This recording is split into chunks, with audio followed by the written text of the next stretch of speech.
Today we celebrate the conversion of St. Paul, and I just thought I would read you something from Maria Valtorta's work. It's in volume 10 and it's chapter 645, dictation given on the 7th of August 1944. And it's a fascinating insight into this Saul who becomes Paul, and Maria Valtorta is dictating or showing us what she saw during the trial and martyrdom of Stephen, and the opposite ways of Saul and Gamaliel. The hall of the Sanhedrin, identical both with regard to the disposition and to the people, to that it was in the night between Thursday and Friday between Jesus' trial. The high priest and the others are sitting in their seats. In the middle, in front of the high priest, in the empty space where, during the trial of Jesus, there is now Stephen.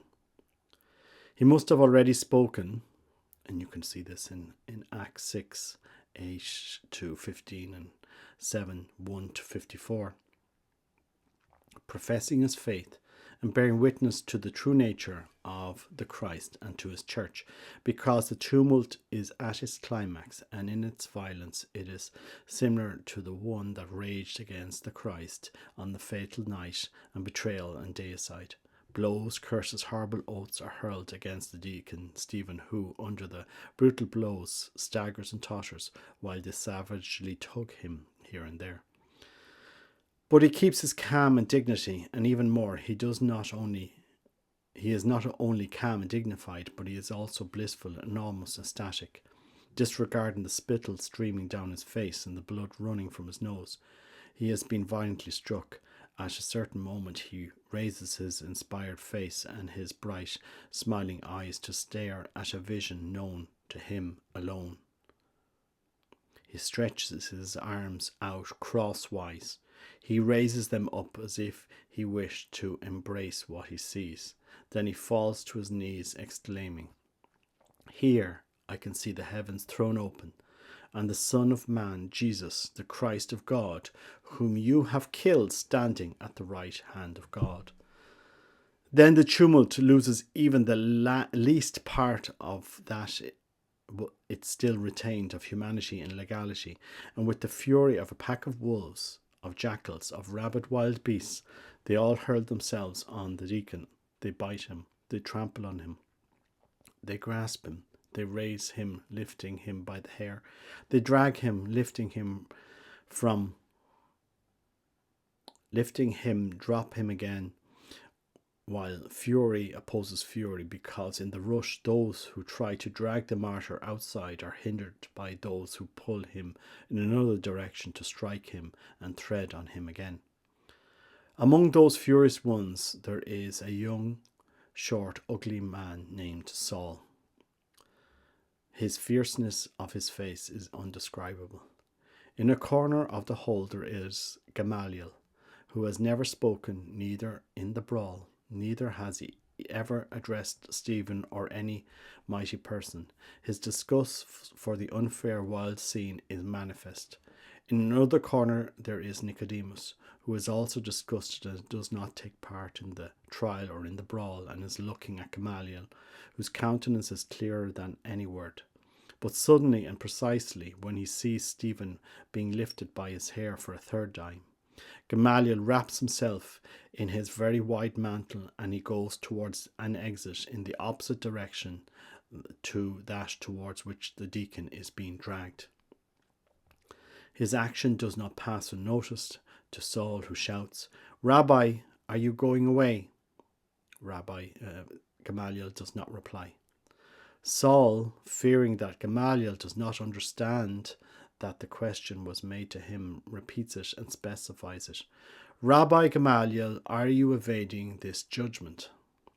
Gamaliel turns round all at one piece and, looking furious, disgusted as he is, dignified and frigid, he replies only, "Yes." But his yes is worth more than any speech. Saul understands everything that yes implies, and leaving the wild pack, he rushes towards Gamaliel. He reaches him, stops him, says to him, "You are not going to tell me, O Rabbi, that you disapprove of our condemnation." Gamaliel looks not at him, neither does he reply to him. Saul insists, "That man is doubly guilty. He has denied the law, following a Samaritan possessed by Beelzebub, and for doing so after being your disciple." It's interesting here. We see that Stephen was Gamaliel's disciple. Same as Saul. Gamaliel continues to look away from him and to be silent. Saul then asks him, "But are you perhaps, you as well, a follower of that criminal Jesus?" Gamaliel now speaks and says, "I am not yet, but if he was what he said, and truly many things prove that he was, I pray God that I may become one." "Horrible," shouts Saul. "There is nothing horrible. Every man has an intelligence to make use of it, and a freedom to apply it. So let everybody make use of it according to that freedom that God has given to every man, and to that light that he has put in everybody's heart. The just, sooner or later, will use these two gifts of God for good purposes, and the wicked for evil purposes." And he goes away, directing his steps towards the court where the treasury is. And he goes and leans against the same column against which Jesus spoke of the poor widow who gave the treasury of the temple everything she had, 2 farthings. He has not been there long when Saul joins him again and places himself in front of him. The contrast between the two is very strong. Gamaliel is tall, of noble bearing, handsome in his strong Semitic features, with his high forehead, with eyes which are very dark, intelligent, piercing, long and deeply sunken under his straight, thick eyebrows, on the sides of his nose, which is also straight, long and thin, and reminds one a little of Jesus' nose. Also his complexion, his thin-lipped mouth, reminds one of Jesus. But Gamaliel's beard and moustache, once very dark, are now grizzled and longer. Saul, instead, is short, thick-set, almost rickety. His legs are short and thick, a little apart at the knees, which are clearly visible because he has taken his mantle off and he has only a short greyish tunic. His arms are short and brawny like his legs. His neck is short and thick-set, supporting a big brown head with short, rough hair, with rather protruding ears, snub nose, thick lips, with high-boned cheeks, bulging forehead, dark, rather bulging eyes, neither mild nor kind, but very intelligent under his very arched, thick, ruffled eyelashes. His cheeks are covered with a very thick beard, as bristly as his hair, but cut short. Perhaps because of his short neck, he seems to be slightly hunchback or to have very round shoulders. I'm just going to bring in a picture of Saul. This is what Maria Valtorta sees. It's a picture by Lorenzo Ferri. And you can get an idea of who how St. Paul looked from the description there in this text. And you also have, I think you have Gamaliel here as well. And actually this is a picture of St. Stephen, the deacon that there, who was a disciple of Gamaliel along with Saul.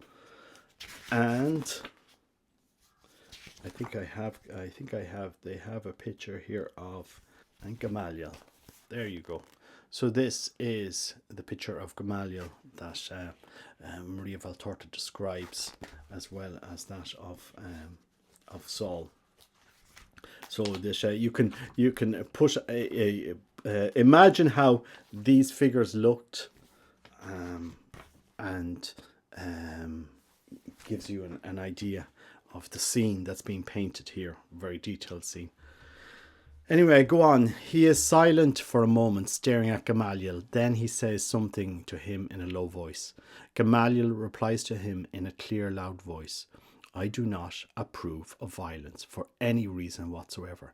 You will never obtain my approval for any violent plan. I have told also all the Sanhedrin in public when Peter and the other apostles were arrested for the second time and brought before the Sanhedrin to be judged. And I repeat the same things. If it is the plan and work of men, it will perish by itself. If it comes from God, it cannot be destroyed by men. On the contrary, they may be struck by God. Bear that in mind. Are you the protector of these blasphemous followers of the Nazarene, you, the greatest rabbi of Israel? I am the protector of justice, and justice teaches us to be prudent and just in judging. And I repeat it to you. If the thing comes from God, it will last. If not, it will fall by itself. But I do not want to stain my hands with blood that I do not know whether it deserves death. Is that how you, a Pharisee and doctor, speak? Are you not afraid of the Most High? More than you are. But I ponder and I remember, you were only a little child, not yet a son of the law, and I was already teaching in this temple with the wisest rabbi of our days, and with others, wise but not just. Within these walls our wisdom received a lesson. Okay, so this is really important. I'm going to dial something in here to you. Gamaliel is talking to Saul and saying to Saul, you were just a child. You were not yet a son of the law. And they're talking about the child Jesus teaching in the temple. And so it gives you the age difference. What age difference are we looking at here towards Jesus, who dies at 33, and Saul, who is present at the martyrdom of Stephen? Saul is 10 to 8 years younger. From what I gather, you were only a little child. So Saul is 10 years behind Jesus in age. Within these walls, our wisdom received a lesson that made us ponder for the rest of our lives. The eyes of the most wise and just men of our times closed on the recollection of that hour, and his mind on the study of those truths heard from the lips of a child who was revealing himself to men, particularly if just. My eyes have continued to watch and my mind to think, coordinating events and things, and I have the privilege of hearing the Most High speak through the mouth of a child who later was a just man, wise, mighty, holy, and who was put to death just because of these qualities of his. His words of that time have afterwards been confirmed by events that happened many years later, at the time mentioned by Daniel. Poor me, I did not understand sooner, as I awaited the terrible sign to believe, to understand. Poor people of Israel, who do not understand then and does not understand now.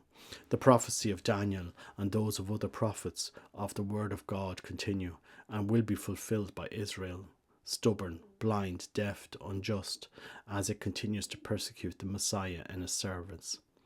Damn, you are blaspheming. There will really be no salvation for the people of God if the rabbis of Israel blaspheme and deny Jehovah, the true God, to exalt and believe in a false Messiah, says Saul.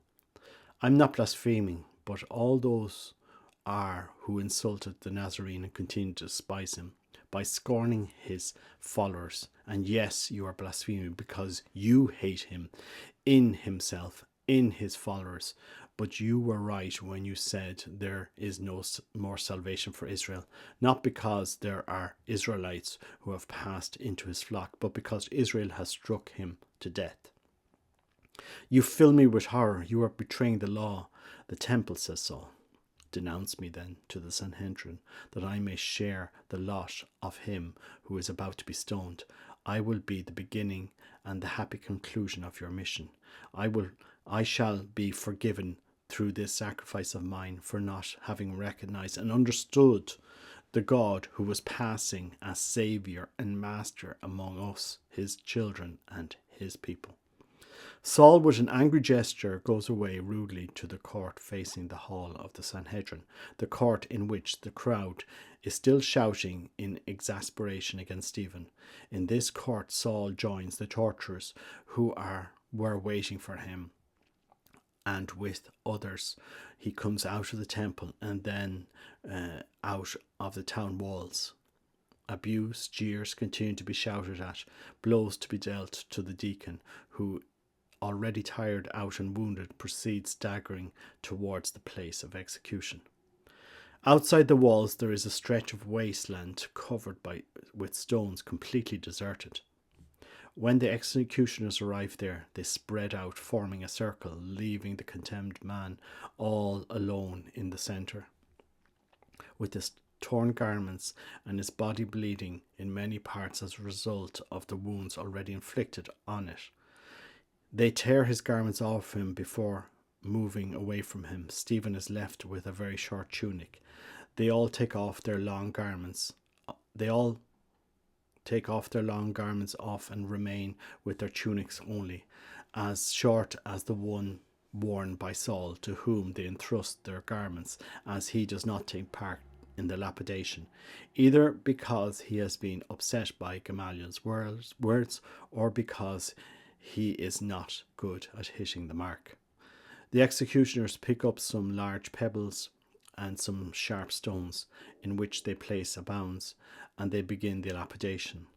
Stephen receives the first blows standing and with a smile of forgiveness on his wounded lips, which, a moment before the beginning of the lapidation, have shouted to Saul, intent at gathering the clothes of the lapidators, "My friend, I will wait for you on the way of Christ."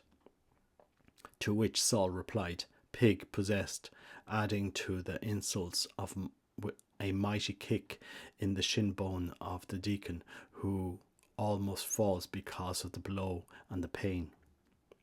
After some blows with stones, they strike him from all directions. Stephen falls to his knees, supporting himself with his wounded hands, and certainly recollecting a remote episode, he whispers, touching the temple of his wounded forehead, "As he foretold me, the crown, the rubies, O my Lord, Master, Jesus, receive my spirit."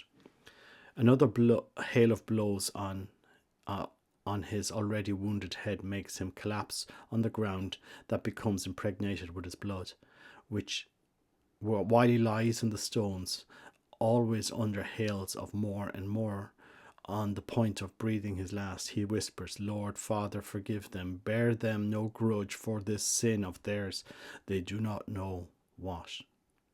Death breaks the silence of his lips. The last start makes him curl himself up, and he remains so, dead. The executioners approach him. They throw another volley of stones at him and almost bury him under them. They then put their clothes on. They go away back to the temple, intoxicated with satanic zeal, to report what they have done. While they are speaking to the high priest and to other mighty people, Saul goes in search of Gamaliel. He does not find him at once. Inflamed with hatred against Christians, he goes back to the priests and he speaks to them.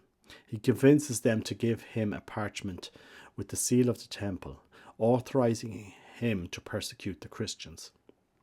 The blood of Stephen must have made him so furious as a bull sees red, or as generous wine given to an alcoholic. He is about to come out of the temple when he sees Gamaliel under the porch of the Gentiles. He goes to him. Perhaps he wants to begin to dispute or a justification, but Gamaliel goes across the court. He enters a hall and closes the door in the face of Saul, who, offended and furious, runs out of the temple to persecute the Christians. Jesus says, "I have shown myself many times to many people, also in extraordinary manifestations. But my manifestation did not produce the same effect in everybody. We can see how to each manifestation of mine corresponds a sanctification of those who possess the goodwill required of men to have peace, life, and justice. My grace worked in the shepherds for the 30 years of my concealed life. Then it flowered, yielding a holy year of corn when it was the time in which the good parted from the wicked to follow the Son of God, who was passing along the ways of the world, uttering his cry of love to assemble the sheep of the eternal flock, scattered and dispersed by Satan.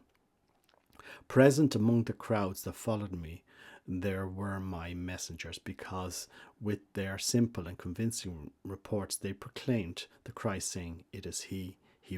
We recognized him." The lullabies of the angels descended upon his first wailing, and we were told by the angels that men of goodwill will have peace. Goodwill is the desire of good and truth. Let us follow him. Follow him. We shall all have peace promised by the Lord. Humble, ignorant, poor, my first messengers among men, rushed like sentries along the road of the King of Israel, of the King of the world. Faithful eyes, honest mouths, loving hearts, thuribles exhaling the perfume of their virtues to make less corrupt the air of the earth around my divine person, that had become incarnate for them and for all men. And I found them even at the foot of the cross, after blessing them with my eyes along the sanguinary road of Golgotha. The only ones, with very few more, who did not curse me among the unrestrained crowd, but who loved and believed, still hoped and looked at me with compassionate eyes, thinking of the remote night of my birth and weeping of the innocent, who slept his first sleep on an uncomfortable piece of wood, and his last one on an even more painful one. Isn't it interesting when you think about that? You know, our Lord came into the world and he slept his first night on an uncomfortable piece of wood, and his last one on an even more painful one. That because my manifestation to them who were righteous souls had sanctified them. And the same happened to the 3 wise men from the east, to Simeon and Anne in the temple, to Andrew and John at the Jordan, to Peter, James and John at Tabor, to Mary of Magdalene at the dawn of Easter Sunday, to the 11 when on the Mount of Olives, and even before that in Bethany, were forgiven their bewilderment.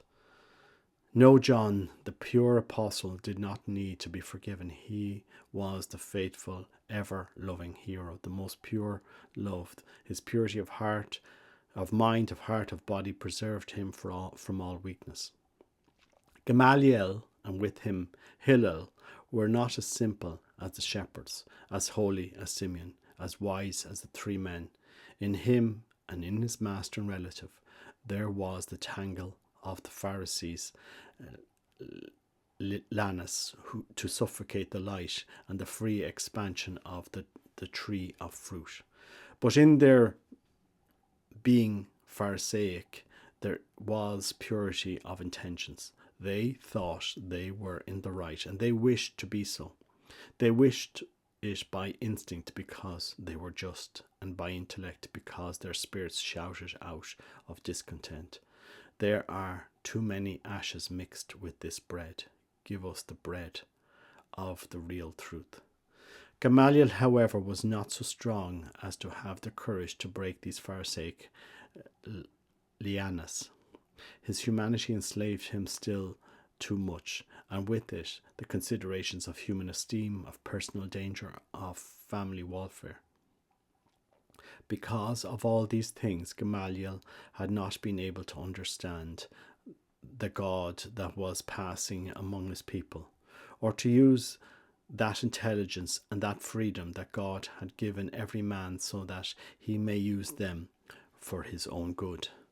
Only the sign awaited for many years, the sign that had demolished and tortured him, had with never-ending remorse, would provoke in him the recognition of Christ and the change of his ancient thought, whereby from the rabbi of error, as the scribes, Pharisees, and doctors had corrupted the essence of the spirit of the law, suffocating the simple, bright truth that had come from God under the large quantity of human precepts, which were often wrong, but always in their advantage. He would become a disciple of the divine truth after a long struggle between his ancient ego and his present one. In any case, he had not been able he had not been the only one to be uncertain in deciding and strong in acting. Also, Joseph of Arimathea and even more Nicodemus did not trample on the Judaic customs and lineage at once and embrace the new doctrine openly, so much so that they used to come to Christ secretly out of fear of the Judeans, or they used to meet him by chance and mainly in their country houses or in Lazarus' house at Bethany, as they knew that it was safer and more feared by Christ's enemies, who were well aware of the protection of Rome for Theophilus' son. However, they were certainly always much more advanced in good and braver when compared to Gamaliel, to the extent that they dared to take the compassionate action on Good Friday. Rabbi Gamaliel was less advanced.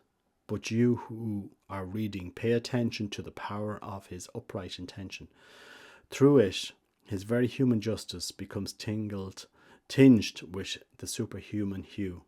Saul's instead gets soiled with something demonic when the unchecked fury of evil compels him and his master Gamaliel to face the alternative choice between good and evil, justice and injustice. The tree of good and evil stands straight in front of every man to present its fruits of evil to him in the most alluring and attractive appearance, while among the foliage in a deceitful voice of a nightingale the tempting serpent hisses. It is up to man, a creature gifted with reason and with a soul given to him by God, to be able to distinguish and make the good fruit among the many, which are not good and cause damage to the death of the spirit, and to pick that one, even if it is prickly and difficult to pick, bitter to taste and miserable looking. Its metamorphosis, by which it becomes so much smoother and softer to the touch, sweeter to the taste, more beautiful to the sight, takes place only when, through justice of spirit and reason, one chooses the good fruit and the seeds of its juice, which are bitter but holy.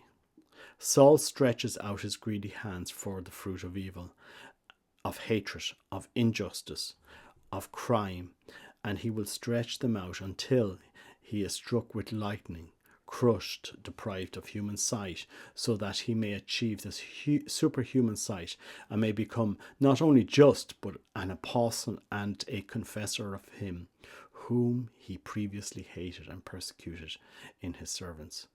Gamaliel, breaking the persistent lianas of his humanity and his Hebraism, to let spring up the bloom of remote seed of light and justice, not only human but also superhuman, by my fourth epiphany or manifestation, which is perhaps a word clearer and more comprehensible to you, had put in his heart with upright intentions, the seeds that he had preserved and defended with honest fondness and noble eagerness to see it sprung up and bloom, stretches out his hands to the fruit of good. His will and my blood broke the hard husk of that remote seed that he had preserved in his heart for dozens of years, in that heart of rock which split with the veil of the temple and the earth of Jerusalem, and shouted its supreme desire to me, whom could could no longer hear him with human hearing, but I could hear him well with my divine spirit when he was there prostrated on the ground at the foot of the cross. And under that sunny fire of apostolic words of the most holy disciples and the shower of blood of Stephen, the first martyr, the seed takes root, becomes a tree, blossoms and yields fruit. The new tree of his Christian faith, which had come up, where the tragedy of Good Friday had overthrown, uprooted and destroyed all the ancient trees and herbs. The plant of his new Christian faith and his new holiness had come up and grown before my eyes. Forgiven by me, although guilty of not understanding me previously because of his justice that refused to take part in my condemnation, and in Stephen's, his desire to become my follower. The Son of the truth, of the light, is blessed also by the Father and by the sanctifying Spirit, and from the desire it becomes reality, without the need of powerful, violent lightnings, as was necessary for Saul on the Damascus road, for the arrogant man who with no other means could have been subdued and led to justice, to charity, to light, to truth, and to eternal glorious life in heaven. So that is the chapter on the stoning of Stephen, and I just thought it was fascinating the scene there that is painted about Saul and Gamaliel. There's another part in the poem of the man God, and they say, well, Lord, why doesn't everybody believe in you? Why do the Pharisees and the Sadducees and everybody believe in you? And Christ says a full jug can't receive more water, which I thought was interesting. But I do think it's interesting the work that Christ operates in Paul. Because a lot of preparation has been done there. With Gamaliel, he is a disciple of Gamaliel. He's like Stephen was, and it's interesting how our Lord uses him, somebody who hates so much, and how he's able to with a few words transform his life. And I think it's something that we need to reflect on today. I thought that chapter, Maria Valtorta, was very, very deep. Very, very deep. It draws you into the lives of these people. They were real people with blood, skin, bones, eyes, in their day, and to see the work that heaven is doing in them is fascinating, in my opinion. But anyway, sorry this went on too long, but it's I do encourage people to read the work of Maria Valtorta. You can find that chapter. It's chapter 646 in book 10 of the poem The Man God, or The Gospel as Revealed to Me, which is the title given to the current edition. God bless you. Take care. Bye bye.